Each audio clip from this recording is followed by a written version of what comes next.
Hello mga misis, it's me again. For today's video, Boracay bound naman ang peg natin.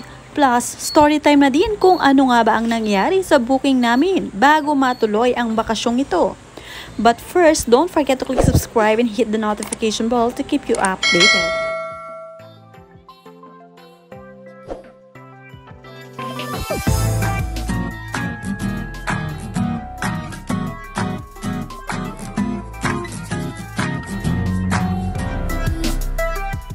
Saktong-sakto lamang din ang dating namin sa airport at tamang-tama rin ang oras ng flight.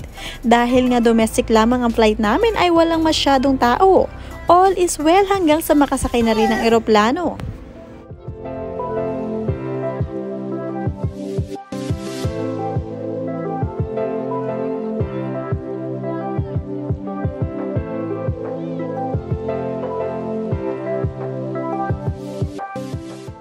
At ito namang si Alexa ay nakakatuwa din dahil nasa window seat pa, kaya naman enjoy na enjoy ang view. At habang papalapit na nga sa Boracay ay lalong gumaganda ang view. Kitang-kita rin ang napakagandang beach sa Boracay mula sa itaas.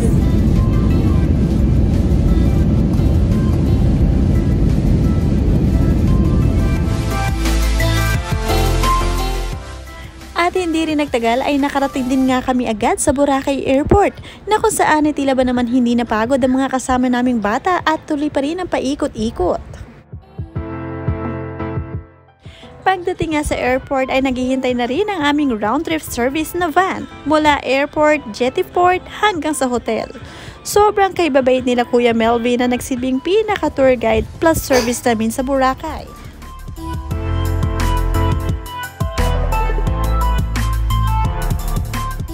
Sa pagkakataong ito nga ay ihahatid kami ni na Kuya Melvin sa jettyport kung saan doon naman sasakay ng boat. At siya na rin ang nag-aasikaso ng lahat hanggang sa mga ticket, kaya naman walang kahasal-hasal ang trip namin. Marami din namang pwedeng sakyan mula airport to jettyport kung wala namang naghihintay na service sa inyo. Kaya naman madali lamang din ang transportation sa Boracay. At dumating na nga kami sa jettyport kung saan dito bibili ng mga ticket para sa boat, magbabayad ng environmental fee at iba pa. Pero sa amin ay si Kuya Melvin na lahat ang nag-asikaso, kaya naman tuloy-tuloy na rin kami sa boat na sasakyan namin papuntang Boracay Island. Makikita nyo sa video si Kuya Melvin na naka-white shirt, napaka-asikaso niyan. Trabaho niya talaga ito na mag-transport ng bisita from Boracay Airport to the island.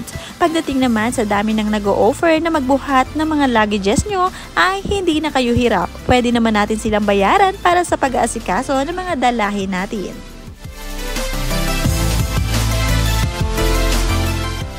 At eto na nga, sa sobrang bilis lamang ng mga transaction ay pasakay na agad kami ng boat.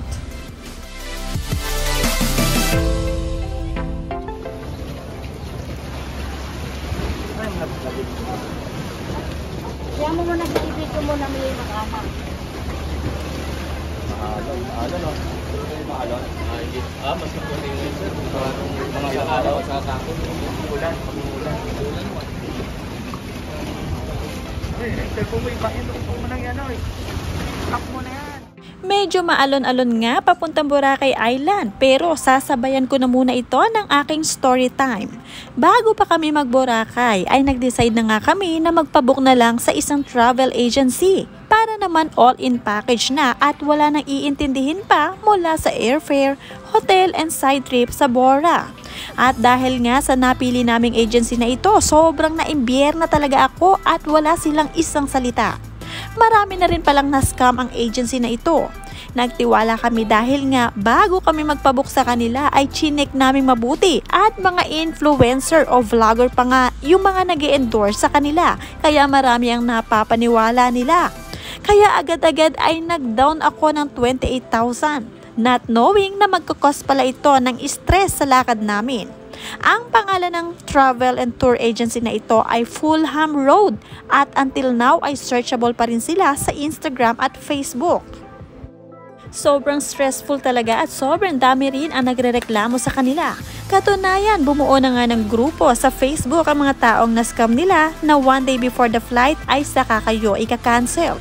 Masyado silang maraming reason. Anyway, kaya we decided na imbis na intindihin ang booking namin sa agency na ito ay nag-DIY na lang kami. Mas masaya at mas sigurado pa. Charge to experience na lang talaga at we learned our lesson.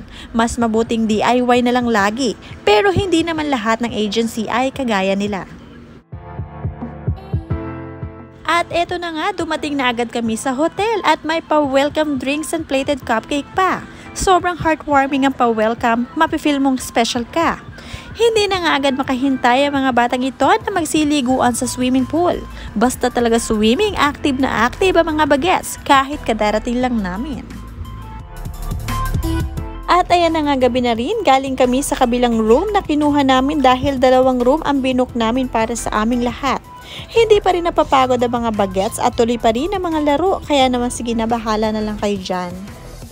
Nakakatuwa din ang mga batang ito dahil tuwing lalabas kami ng room ay laging mga nakabuntot, tila mga chikiting patrol.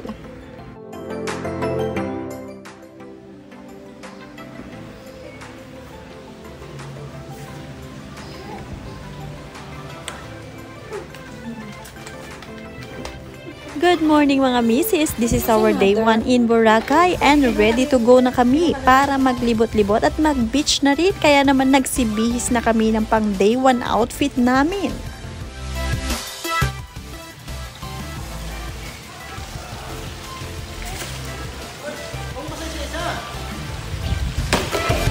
Nang makakita nga ng buhangin ay agad na nagsipaglaro ang mga bagets. Syempre always ready, may dala-dala na agad silang sand toy para naman hindi mahirapan sa pagbubungkal ng mga buhangin. At sinusulit nga rin ang pagbabantay ng kanilang Auntie Riza, panay pasama sa tabing dagat para naman kumuha ng water.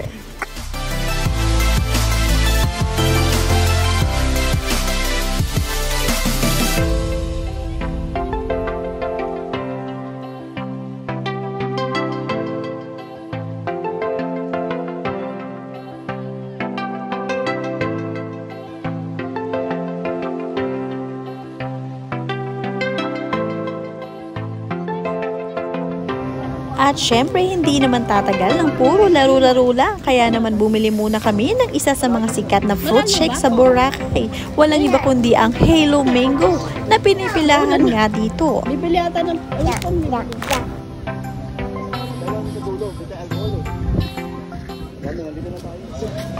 Naglibot na nga rin kami sa D-Mall para tumingin ng pwedeng bilhin. At ito naman si Alexa ay walang malang gawin imbis na tumingin ng mga bibilhing laruan. Pero itong naman si Mister, medyo addict sa basketball, kaya naman sige pagbigyan na lang naman na natin.